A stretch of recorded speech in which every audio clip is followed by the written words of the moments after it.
হরে কৃষ্ণ। শ্রীমদ্ ভাগবত গীতা যথাযথ দ্বিতীয় অধ্যায় 3 নম্বর শ্লোক। প্রৈবম মাসমগমা পার্থ নয়ে তত্ত্বই উপপদতে ক্রুদ্ধম হৃদয় দুর্বলম ত্যক্তা উত্তিষ্ঠ পরন্তপ। গীতার গান।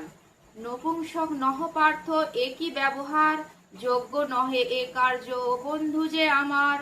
হৃদয় দৌর্বল্য এই নিশ্চয় জানিবে, ছাড়ো এই কর যুদ্ধ যদি শত্রুকে মারিবে। অনুবাদ। হে পার্থ, এই সম্মান হানিকর ক্লীবত্বের বশবর্তী হইও না। এই ধরনের আচরণ তোমার পক্ষে অনুচিত। হে পরন্তপ, হৃদয়ের এই ক্ষুদ্র দুর্বলতা পরিত্যাগ করে তুমি উঠে দাঁড়াও। তাৎপর্য। অর্জুন ছিলেন শ্রীকৃষ্ণের পিতা বসুদেবের ভগিনী পিথার পুত্র, তাই তাকে এখানে পার্থ নামে সম্বোধন করে শ্রীকৃষ্ণ তার সঙ্গে তার আত্মীয়তার কথা মনে করিয়ে দিচ্ছেন। ক্ষত্রিয়ের সন্তান যদি যুদ্ধ করতে অস্বীকার করে তখন বুঝতে হবে সে কেবল নামেই ক্ষত্রিয়। তেমনই ব্রাহ্মণের সন্তান যখন অধার্মিক হয় তখন বুঝতে হবে সে কেবল নামেই ব্রাহ্মণ।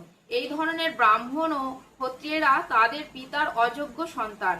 তাই শ্রীকৃষ্ণ চাননি অর্জুন অযোগ্য ক্ষত্রিয় সন্তান বলে কুখ্যাত হোক। অর্জুন ছিলেন শ্রীকৃষ্ণের সবচাইতে অন্তরঙ্গ বন্ধু এবং শ্রীকৃষ্ণ তার রথের সারথি হয়ে নিজেই তাকে পরিচালিত করছিলেন।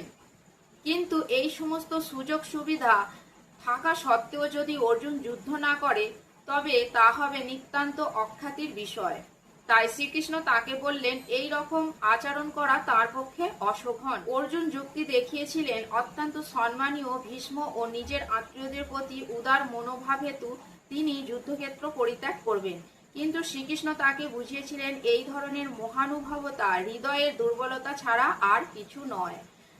এই ধরনের ভ্রান্ত মহানুভবতাকে মহাজনেরা কখনোই অনুমোদন করেননি।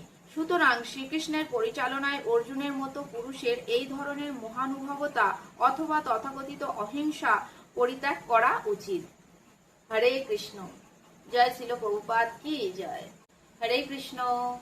শ্রীমদ্ ভাগবত গীতা যথাযথ দ্বিতীয় অধ্যায় 3 নম্বর শ্লোক। প্রৈবম মাসমগমা পার্থ নয়ে তত্ত্বই উপপদতে ক্রুদ্ধম হৃদয় দুর্বলম ত্যক্তা উত্তিষ্ঠ পরন্তপ। গীতার গান। নপুংসক নহ পার্থ একই ব্যবহার, যোগ্য নহে এ কার্য বন্ধু যে আমার। হৃদয় দৌর্বল্য এই নিশ্চয় জানিবে, ছাড়ো এই কর যুদ্ধ যদি